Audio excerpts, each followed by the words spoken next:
And now, it's time for another Dice Tower review with Tom Vasel. Hey everybody, I'm Tom Vasel, and today we're taking a look at a game called Platypus.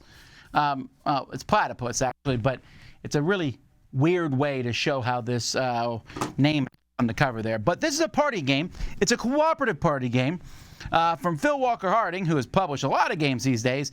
And in this game, you're trying to collectively get somebody to guess a word without messing up, giving them clues out of a handful of cards, and you're kind of stuck giving them whatever clue you might have given them. That is not a particularly good overview. Let's hope that this overview I'm about to do is a little bit better.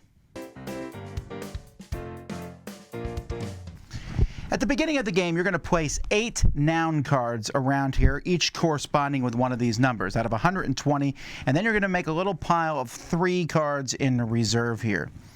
Each player playing is going to be given 8 adjective cards. So here I have muscular, noisy, soothing, handy, boring, generous, and weak. Oh, I'm missing one. Biodegradable. So I have these cards in my hand. One person's going to go first. That person's the Explorer token. They and the next person after them are going to be the 2 explorers. So 2 people are the explorers. Those people are going to shuffle these cards and show a number, which is going to match 1 through 8, to everybody else who's out there. Then the next person, so there's the explorer, the person clockwise next after them is another explorer. The next person has to go through all the adjective cards here, and I'm trying to put out an adjective that matches that.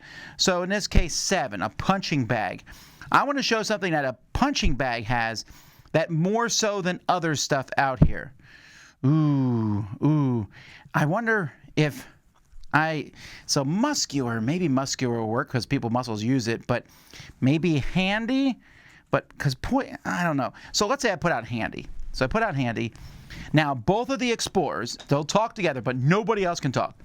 Both the explorers will sit there and they have to eliminate at least 1 card, possibly 2. So I might be like handy. Well, poison's not handy. I would turn that down. And I feel like a nose ring isn't handy. It's there for looks only. It's not something that's handy, and I don't want to get into that. So we turn that over. And then everyone, says, whew, we're still good. You can say kookaburra or whatever. That's what the rules say you can say, but most people aren't going to want to do that. So then the next person might sit there, and they might play, and they're looking at their cards. They got red, attractive, arrogant, inflammable, aerial, breakable, disappointing, hate it, and acidic. So you want to play something that isn't obvious here. Well, most punching bags are red. They'll play red because what you're doing is you're turning over the things that are the least like this. So maybe Snowman gets turned over. Snowman's not red. And the Golden Gate Bridge, right? And we're still around. And anyway, players are just going to keep doing this. Now, when you play one of these cards, you don't draw a new one. Unless you're down to 3, you'll draw one. Otherwise, eventually, hopefully, you'll have all the cards turned over except this one, in which case you win. You get the card. It's a point. Otherwise, you lose that round. Either way, you turn over all the cards again. You use one of these reserve cards to take the place of the missing word, and you start another round. The Explorer token's going to pass. New people will be explorers. And you just keep going, bada, bada, bada, bada, bada, until you've played through 4 rounds of it. At that point, you keep, you look at your score. You can also play dingo mode, which is basically keep going until you lose. Otherwise, you look at this little chart here that no one cares about, but basically says 4 is good, 0 is bad. And that's how you play. So there's a lot of cards in the game of both of the types. In fact, there's also a little Australia pack that has Australian words in it, and I'm sure they'll make other packs if the game's popular. They have a little bit of this, hey, write your own thing in. But I will say there is a pretty interesting mix of nouns that are in this game. Let's take a look here. We have armpit, Belgium, librarian, Captain America, Theodore Roosevelt, kitten, sports coach, Coco Chanel, missing sock, car salesperson, ostrich, baboon, chihuahua, dragon, black hole, expired milk. And you can see these have orange and white, but they can both be read in either direction. And then the different adjectives, you've already seen a pile of them. Here's some more. Elegant, depressing, ancient, useful, disposable, silent, calm.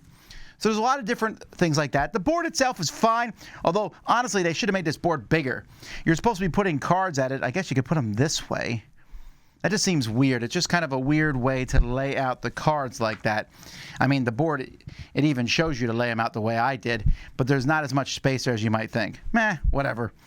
The game itself is fine. I still think it's really weird to have this front cover. I don't get it. Platypus, but whatever. Anyhow, the components for the most part are good, and everything fits easily in the box. I think my biggest problem with Platypus is that I really feel like I've played this before. That's not necessarily a knock against the game. It just I know that I've played games where you try to eliminate things, and there's a lot of games where you eliminate stuff. Codenames comes to mind.